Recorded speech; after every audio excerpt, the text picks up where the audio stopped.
சற்று முன் கிடைத்துள்ள முக்கிய செய்தி. விழுப்புரம் மாவட்டம் விக்கிரவாண்டியில் தனியார் பள்ளி கழிவுநீர் தொட்டியில் விழுந்து குழந்தை உயிரிழந்தது. இது குறித்த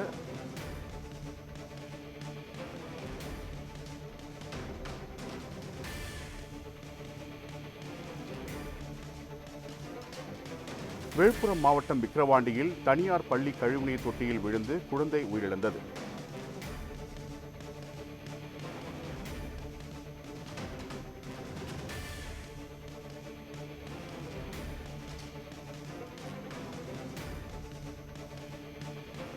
கூடுதல் தகவல்களை வழங்க நம்முடன் விஜயமணி இணைந்துள்ளார். மணி, இது பற்றிய விவரத்தை சொல்லுங்க. வணக்கம் சார். விழுப்புரம் மாவட்டம் விக்கிரவாண்டி உள்ள தனியார் மெட்ரிகுலேஷன் ஹையர் செகண்டரி ஸ்கூல் பள்ளியில் யூகேஜ் படிக்கக்கூடிய லியா லட்சுமி என்ற 3 வயது குழந்தை படித்து வருகிறார். அவர் இன்று மதியம் உணவு அருந்திய பின்பு பள்ளி வளாகத்திற்கு உள்ளே விளையாடி கொண்டிருந்த பொழுது பள்ளி வளாகத்திற்கு உள்ளே கழிவு நீர் தொட்டியானது அமைக்கப்பட்டிருந்தது. அது மிகவும் பழமையான, மிகவும் சேதமான நிலையில் இருந்துள்ளதாக கூறப்படுகிறது. அந்த பகுதியில் லியாலட்சுமி தற்போது மதியம் 2 மணி அளவில் விளையாடி கொண்டிருந்ததாக கூறப்படுகிறது.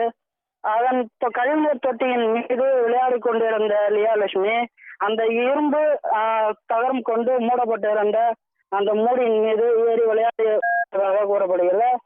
திடீரென அந்த மூடி உடைந்து லியாலட்சுமி அந்த கழிவுநீர் தொட்டியின் உள்ளே விழுந்து பரிதாபமாக உயிரிழந்துள்ளார்.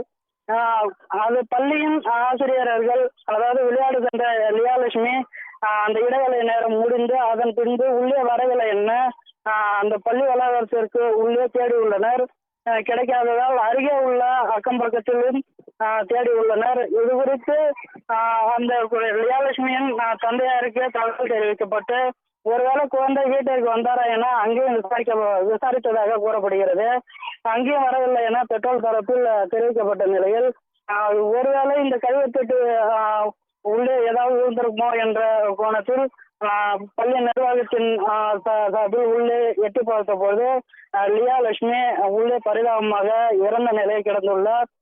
அவரை மீட்டு மேல் சிகிச்சைக்காக முடையப்பாக்கம் அரசு மருத்துவமனைக்கு அனுப்பி வைத்த நிலையில் அவர் ஏற்கனவே உயிரிழந்ததாக மருத்துவமனை தரப்பில் தெரிவிக்கப்பட்டுள்ளது.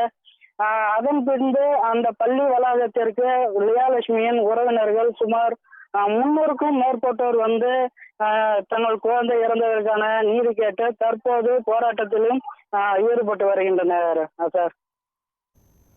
தகவல்களுக்கு நன்றி விஜயமணி.